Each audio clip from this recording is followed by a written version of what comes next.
Bismillahirrahmanirrahim. Assalamualaikum warahmatullahi wabarakatuh. Berbicara tentang buah ketakwaan.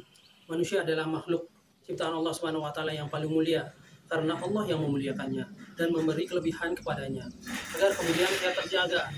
Allah memerintahkan agar manusia beribadah hanya kepada Allah Subhanahu wa taala. Karena bila tidak menjadi hamba Allah, maka manusia akan menjadi hamba selain Allah Subhanahu wa taala. Hamba bagi dirinya, hamba bagi sesama makhluk lainnya. Bila itu yang terjadi, kehormatan dan kemuliaannya sebagai makhluk yang paling dimuliakan akan tercampakkan. Artinya manusia akan menjerumuskan dirinya dalam lembah kehinaan. Manusia yang hanya beribadah dan menghamba kepada Allah Subhanahu wa taala, maka ia akan menjadi orang yang bertakwa. Karena kemuliaan berbanding lurus dengan ketakwaan.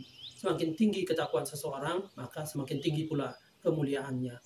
Allah Subhanahu wa taala berfirman, sesungguhnya yang paling mulia di antara kalian adalah yang paling bertakwa. Hal ini terdapat dalam surat Al-Hujurat ayat 13. Bagi hambanya yang bertakwa, Allah memberikan fasilitas yang tidak diberikan kepada manusia lain yang tidak bertakwa. Di antaranya adalah fasilitas yang hanya diberikan Allah kepada hambanya yang bertakwa, yang tidak diberikan kepada manusia lain adalah, pertama adalah Allah akan memberikan rahmatnya. Ketika Allah Subhanahu wa taala menciptakan langit dan bumi, Allah juga menciptakan 100 rahmat. Dari 100 rahmat Allah hanya menurunkan 1 rahmatnya di atas dunia ini.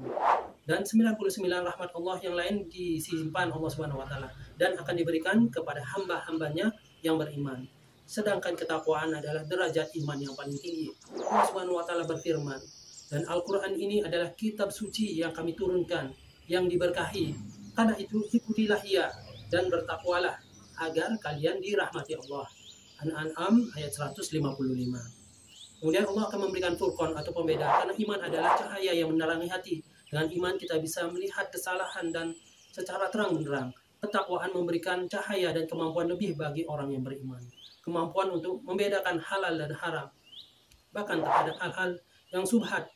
Yang subhat pun sikap orang yang bertakwa sangat jelas dan tegas hingga ia terhindar dari dosa dan pelanggaran. Kemudian yang ketiga adalah dia akan diberikan keberkahan. Banyak atau sedikit bukan ukuran. Keberkahan dapat dilihat pada bobot dan kualitas rezeki. Keberkahan adalah kehidupan yang hanya diberikan kepada mereka yang bertakwa kepada Allah Subhanahu wa taala. Kemudian Allah akan memberikan fasilitas solusi bagi orang yang bertakwa. Orang yang bertakwa memiliki hati yang bening dan pikiran yang jernih, yang menjadikan orang yang bertakwa lebih arif. Di samping itu, Allah pasti memberikan solusi bagi setiap permasalahan yang di luar kemampuannya. Kemudian Allah akan memberikan rezeki bagi orang yang bertakwa. Yang tidak bertakwa, rezekinya hanya sebatas apa yang ia usahakan, atau bahkan lebih kecil atau sedikit dari apa yang ia usahakan. Sedangkan orang yang bertakwa akan mendapatkan rezeki lebih dari yang ia duga. Dan juga Allah SWT menjanjikan kebahagiaan akhirat yang tidak ada bandingannya bagi hamba-hambanya yang bertakwa. Kemudian fasilitas yang keenam adalah kemudahan. Sebenarnya tidak ada hal yang sulit selama hati tetap bening dan pikiran tidak kusut. Iman dan takwa akan mengkondisikan ia memiliki kebeningan hati dan pikiran. Allah telah menjanjikan bahwa bersama, bukan setelahnya, bersama kesulitan ada kemudahan. Kemudian Allah akan menghapus dosa-dosa dan kesalahannya.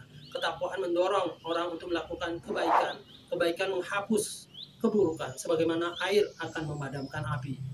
Kemudian fasilitas lain yang akan diberikan Allah kepada orang yang bertakwa adalah ampunan. Dosa dan kesalahan kita tiada habis-habisnya. Takwa menjadikan orang bertaubat atas kesalahan dan dosanya. Kemudian membangun kehidupan baru dengan berusaha semaksimal mungkin untuk tidak terlibat dalam kesalahan dan dosa yang sama. Kemudian fasilitas yang ke-9 yang akan diberikan orang bertakwa adalah pahala yang besar. Ketaatan pasti mendapat balasan yang berlipat. Bila Allah ridho memberi, jangan tanyakan seberapa kemampuan Allah untuk memberi atau membalasnya. Itulah kebaikan di dunia dan kebaikan di akhirat. Itulah kebesaran dan kejayaan. Itulah buah yang akan dipetik bagi hamba-hamba Allah yang bertakwa. Itulah buah dari ketakwaan. Demikian. Wabillahi taufiq wal hidayah. Wassalamualaikum warahmatullahi wabarakatuh.